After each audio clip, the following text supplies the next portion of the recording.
All right. Hello. How are you? This is life.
All right. YouTube.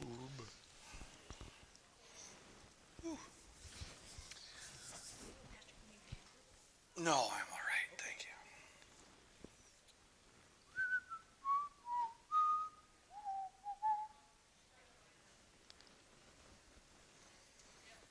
Bum, ba-da-da.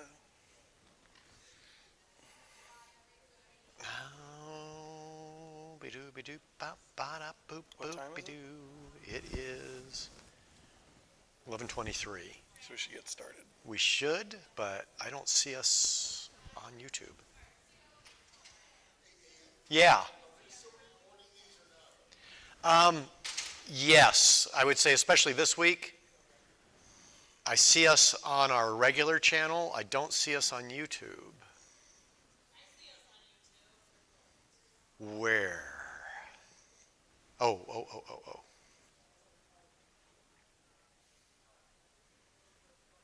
We're experiencing technical difficulties.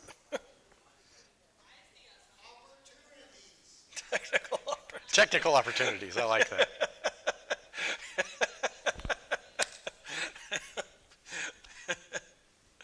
We're experiencing technical opportunities.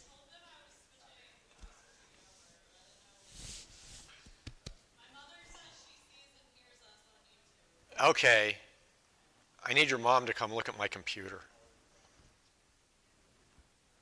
I've got all kinds of different live streams and not the current one.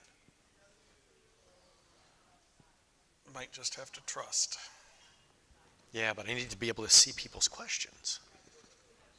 Kate can shout the questions to us. Yeah, we may need to go with that.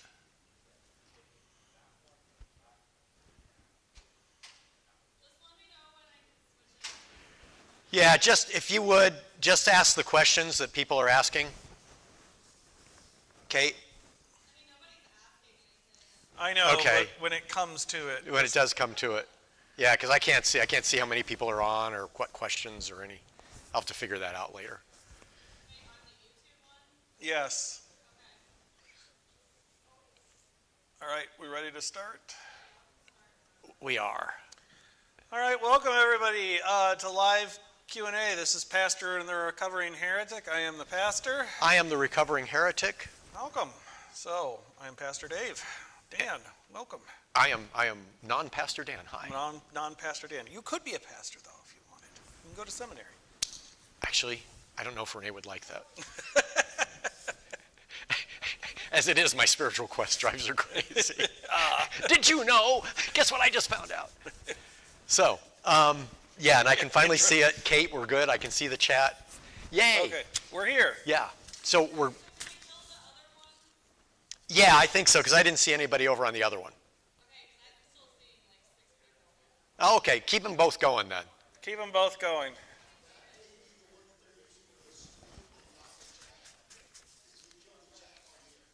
Yeah, that's fine. Okay, so. Let's get into questions. Now, yeah, new thing. So, as a recap, we're continuing with the talk of the Passion and all things about the Passion, whether the Passion itself was real or elements that are described in the Passion are real. Yeah. And we only got to 2 questions last week, plus the questions that everybody watching had. So we'll just take it right from where we left off. Question 3. Question number 3. Verses 24 to 27, this is in Luke, when Luke's describing the Passion. Okay. In chapter 22 and 23. This is where Jesus is basically talking about if you're leading, you're not up front. The only way to lead is to be the one serving other people. Right. Okay. And my question is, as you know, in my day job, I do leadership work. Is this the origin of servant leadership? Is this where that all comes from? Had anybody up till Jesus said that to actually lead, you must follow, that you have to serve people to be a leader? I'm not sure if, I hesitate to say origin just because I can't speak for all human knowledge. I'm just thinking about, you think about the Caesars. It is a huge theme in Christian theology, I guess I would say. So to the point where the Pope's one of the formal titles of the Pope is the servant of the servants of Christ. I didn't know that. That's the Pope, right? So yes, I mean, that is one of the, it's a big theme in Christianity. I don't know if it's the origin, but it is, a big theme. Yeah. So. Just seemed like Jesus, was radical in so many ways. I could see leadership being yet another way. I hesitate a little bit with leadership just because he's actually kind of just talking about being a servant, period. I don't actually think the word servant leader is anywhere in Scripture. Jesus is talking just purely inversion of how we hierarchically kind of naturally work. Yeah. Not that there's not that concept of servant leadership there, but strictly speaking, if you're actually, I don't think the text actually says servant leader is right. one. Yeah, is one concept. Yeah. And so if we're actually talking Jesus's concept is that all hierarchy gets inverted. So the people that we think are on the bottom are actually on the top. And so I would just be careful with that. But yes, overall, the general idea is a big theme of Jesus's. So the phrase "I live but to serve" has greater meaning in Christianity. Right, right, and that usually means you'll die too, right? I mean, your death is, well, that's what it means here, right? Death is forthcoming rather quickly, So, yes. Well, even in John today, with John's reading today, the whole thing with Peter, basically Christ foreshadowing for Peter how you're going to die. You're going to die, and I sometimes think we should put on the sign, "Welcome to Christianity, you're going to die," because that's what the call is. The call is to, those who seek to save their life will lose it, and those who lose it for my sake and for the sake of the gospel will find it, says Jesus. And so, the call is to die, and the call is to die daily, actually. So, yeah. That kind of dovetails to me anyway with the story you've told me about your mom in our podcast. I have to remember which story. We were talking about the apocalypse. And before the apocalypse, how, a decade or two ago, there was this huge movement about the rapture and how all these people would just be bodily raised to heaven and wouldn't have to die. Yeah. And you had talked about you and your mom were driving home someone who... from confirmation who kind of went to that. She part-time went to a church with us and part-time went to a church that kind of believed that rapture belief, and she innocently asked, "Pastor Betsy, do you believe in the rapture?"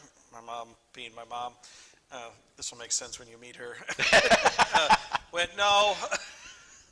She was very stunned by the kind of bluntness of that, and she went, "Why not?" And my mom went, "Well, the people of God have never escaped suffering in the entire story. I don't know why we would suddenly start at the end."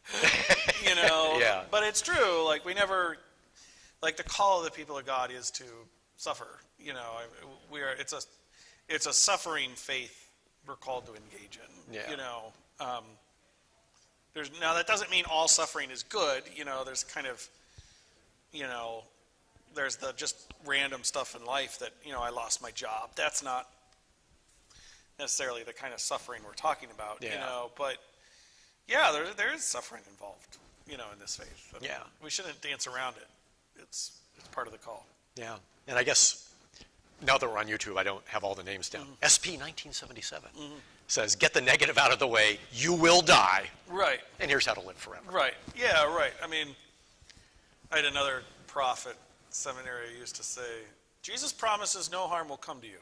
You will die, but no harm will come to you. And balancing that, right? Like, you're going to die, no harm will come to you, though. It takes a little contemplation to... Yeah, there's a yin and yang. Yeah. Kind of, right. Yeah, and SP 1977 is Steve. He just said. So Hi, thank Steve. you, Steve.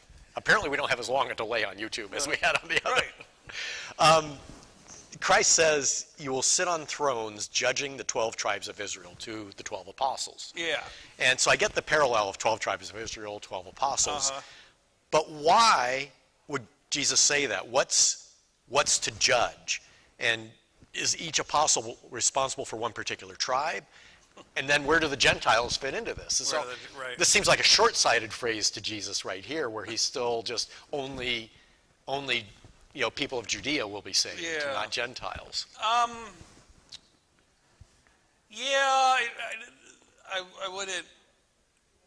wouldn't take it so literally.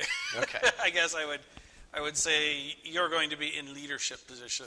You're bound for the executive department, right? Yeah. So was there some metaphor he was going for? Well, I mean, the metaphor is you're leading God's people, right? As the church, you're leading God's people, and that,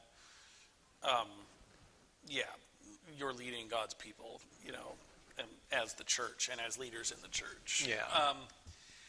There's this sense I don't know how it works, but there's this, Book of Revelation says this, and I think somewhere in the New Testament elsewhere it says it about, they'll be in charge, they'll be judging the 12 tribes of Israel, the men will be judging angels in the New Jerusalem. Yeah. I'm not sure what that means. I'm not sure why angels need judging. Why do creatures in perfect harmony with the will and glory and praise of God need judges, Yeah. Well, and part of it, in that regard, you can kind of see how Lucifer would say, whoa. Right, yeah, you get the rebellion point, right, but it's like, why do they need, there's a lot of things where, you kind of raise an eyebrow. I don't get it. You're judging an essentially perfect being. Yeah, right. So if you take it literally, you're kind of like, I think what you're supposed to get out of that is that there's a continuity. I want to be careful about this. Okay. There's a continuity, but not a replacement. Replacement is bad. But a continuity between the Old and the New, between the people of God in the Old Testament and the people of God in the New Testament, including the Gentiles. And that's what that judging the 12 tribes of Israel thing is about. Now, you can quickly slip into something that's very bad, which is what we call supersessionism, which is that the church replaces Israel, which is not true. That's anti-Semitic, and Paul outrightly condemns it in Romans 9 through 11, or outrightly says this is not the case, in Romans 9 through 11. And so don't lapse into supersessionism.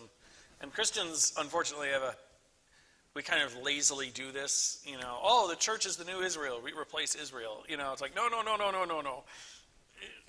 Israel and Judaism today, it's its own thing, and God's made his own promises, and God always keeps God's promises no matter what. Yeah. So the first covenant is still there, it's still in effect. Right, don't think we replace them. It's not like, well, that model didn't work out, better try the 2015 model. That's no. Don't do that. So, but there is a continuity, maintains the New Testament, at least, between God's people in the Old and God's people in the New. It's not a disruptive break. It's the same vine. It's not an either or. Right. It's not an either or. It's an and. It's not a this replaces that. It's all part of the same plant, and we want to maintain there is a continuity there. So. Gotcha. And I'm glad to hear that. It's even more clarity following up on our whole discussion on anti-Semitism. Right. Yeah, don't lapse into supersessionism. It's bad. Yeah, and I think you're right. A lot of people do. Yeah. Then moving on, verses 36 to 38, it's the lines about buying a sword and here are 2 swords, that's enough. That's confusing in that all moving through all this, there's this talk of Jesus telling the apostles, I'm going to be betrayed, I'm going to be, all this is going to happen. And so they're talking about, well, let's get some swords. Right. And, let's defend you and kill some people and do violence, which, A, seems to contradict everything Jesus has taught them up till now. Right. But then it also seems to contradict, Jesus has been working so hard to fulfill each element of prophecy, particularly Isaiah, as his ministry's gone on. So when he's saying this, here are 2 swords, that's enough, again, are the swords a metaphor, or is he planning on actually defending himself instead of fulfilling the final prophecy? Yeah. Or is the human part of him just superseding everything and he is scared? Right. There are some traditions which would say there's the sword of the law and the sword of the gospel. So those traditions, it is a metaphor. He doesn't mean physical swords. Right, or I don't know if he means it as a metaphor. There's a tradition of biblical scholarship which treats everything as analogy and metaphor.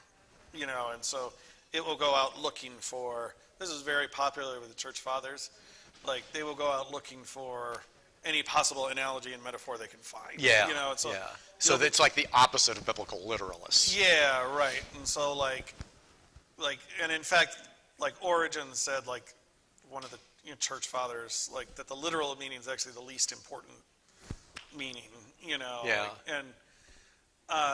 So you can get kind of lost in that. Origen's kind of really well known for this, but you can get kind of lost in it's the sword of the gospel and it's the sword of the law, and Yeah. Okay. I guess. Yeah. And if this was in John, I could accept that because John is, like you've pointed out, less biographical, right. and he's just trying to make more philosophical, philosophical, theological points. A theological point, right. And it comes across because his writing is more poetic as well. Right. So if this was John, I could see it as being allegory, metaphor, right. analogy, whatever. But it's Luke, and Luke tends to be a little more literal. Luke's trying to write a history. Yeah. The best explanation I have heard for this came from a New Testament professor who said there needs to be swords there to make sure that they think that they can arrest him as a bandit. He's actually gathering his own incriminating evidence. Yeah. So that they can present it at trial. So you can't just have one. You need, finding one gun in a house isn't a problem. Finding 2 is an arsenal. Yeah. So you can't just find one. One is self-defense. One sword is self-defense. One sword is somebody, 2 swords, you're on the attack. Right. 2 swords, you're building a revolutionary movement. And so he says that's enough. He's being literal. He means it. Okay, literally, we've got enough now. So that when they come and arrest him, they can arrest him. They can find evidence to arrest him, so that the whole thing goes forward. Right. So ultimately, it is about fulfilling. He's basically planting his own evidence. Right. He's planting his own incriminating evidence. That's the best explanation I've heard. I'll tell you the truth. I tend to skip over that part just because I don't. It's kind of random. And I will say, I am not of the, or I am some Christian. There are traditions out there that believe firmly that Christianity is pacifist in nature. Yeah. I do think passages like this kind of illustrate to us that, I think there are some pacifistic tendencies in Christianity, but it's not absolutely unconditionally a pacifist religion, and things like this. I kind of say, Yeah. that's what we're talking about. I'm not going to pursue that much further because I am on that spectrum. Right, we could probably and we do a whole show on that. We could do a whole debate on pacifism and Christianity and its complicated history. Yeah. So, but yes. Yeah, so I'm going to hold that in the back as another topic at some point that we'll do. Steve had a great insight. He said having a sword is like saying that baptism is like holding someone underwater until they agree to join your church. Yeah, well, right. Yes. And I love that visual. Right. And there are times I feel like that's exactly how some denominations approach it. Waterboard you into faith. Yes. Seriously, it's like, it doesn't matter what you actually believe. It's like, we're going to threaten you. Yeah. Verse 39, he went as was his custom to the Mount of Olives. Uh-huh.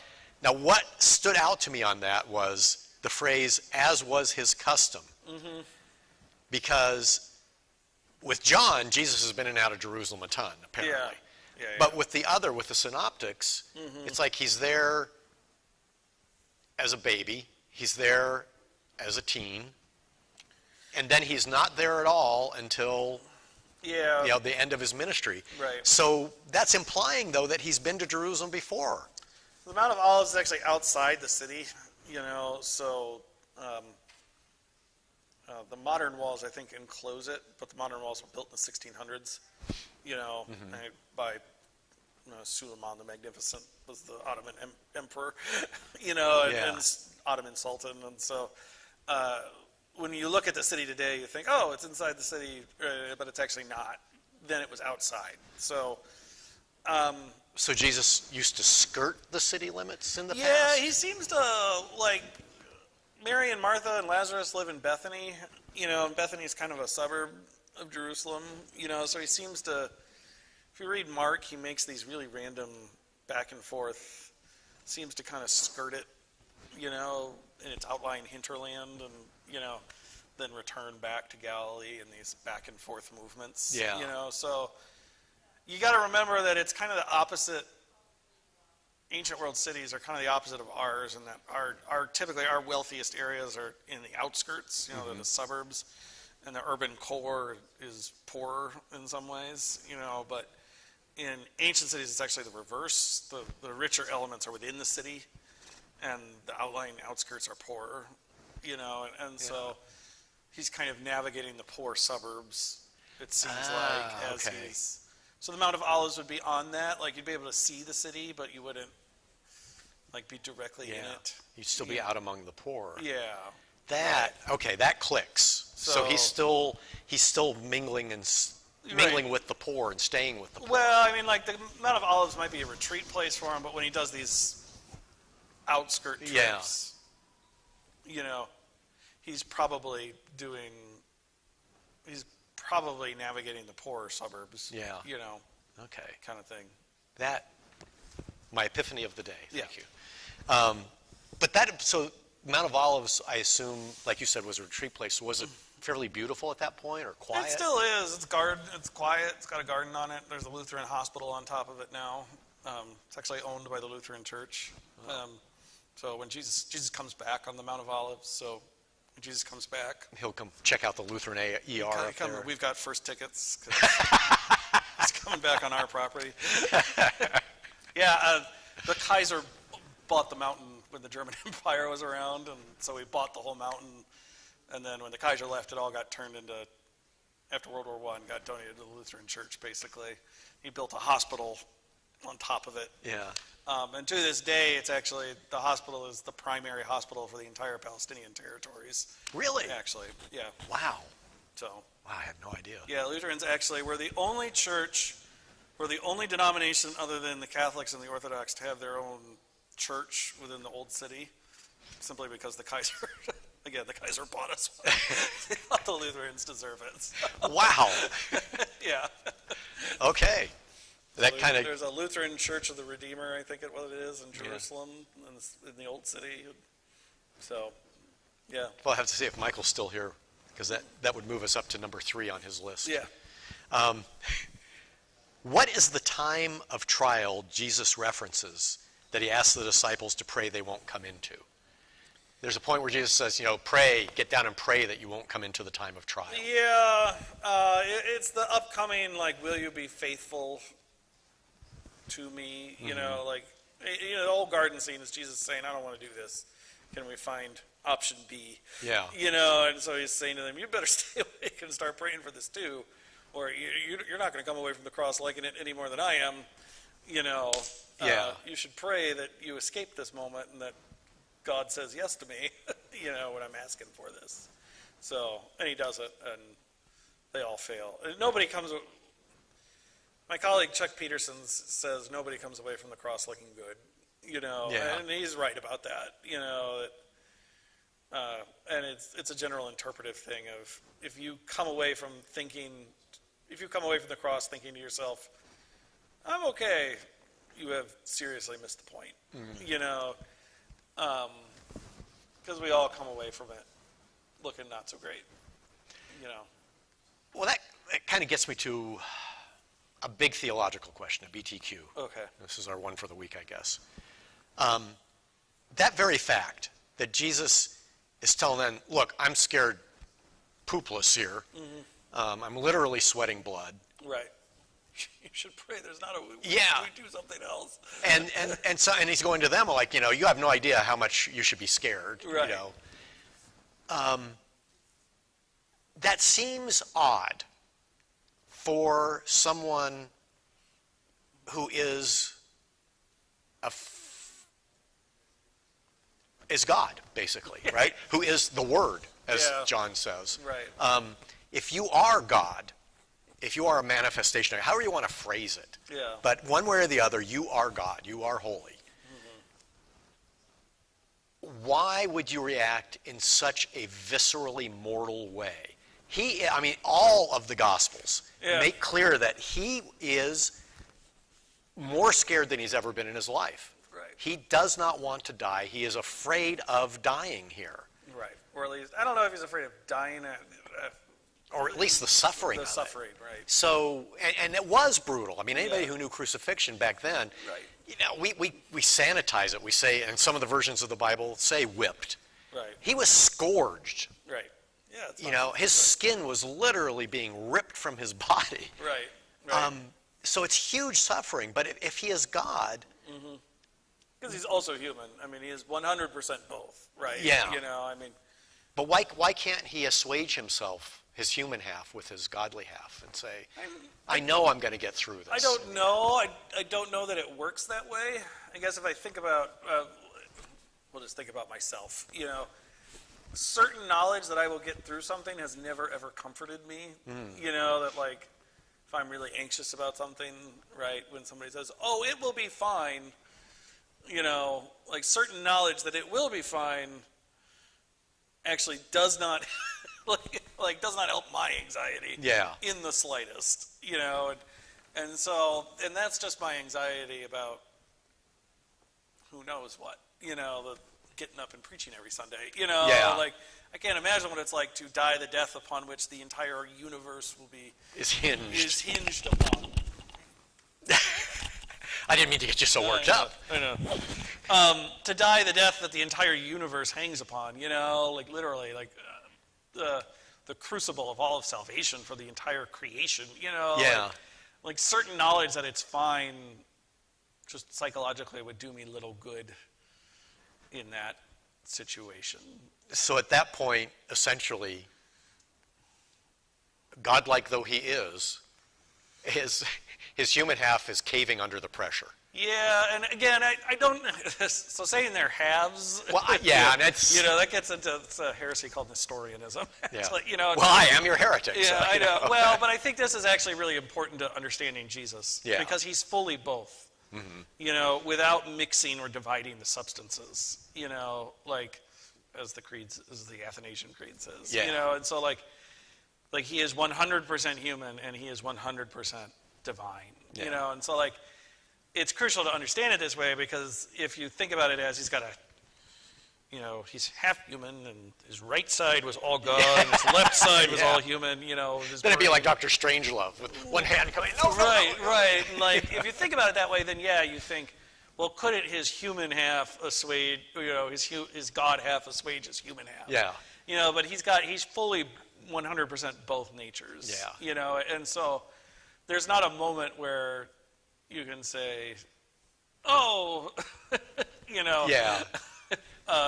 like, And part of that's, the physicist and mathematician in me, because it's like, he's 100% is an absolute, right? Think of it as a quantum state. He's both things at the same time. Oh, okay, that I can grasp. Think of it that way, right? Quantum states, you can be two things at once. Yes. And actually in two places at once, that's what Jesus is. He exists he's a walking, living quantum state.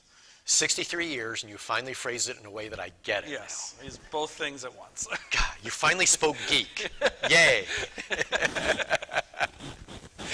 Although Steve points out, he did say, my God, why have you forsaken me? Yeah, right. And I mean, the cross is, in a way, a God-forsaken moment. It just is. Right. There's no way around that. Yeah.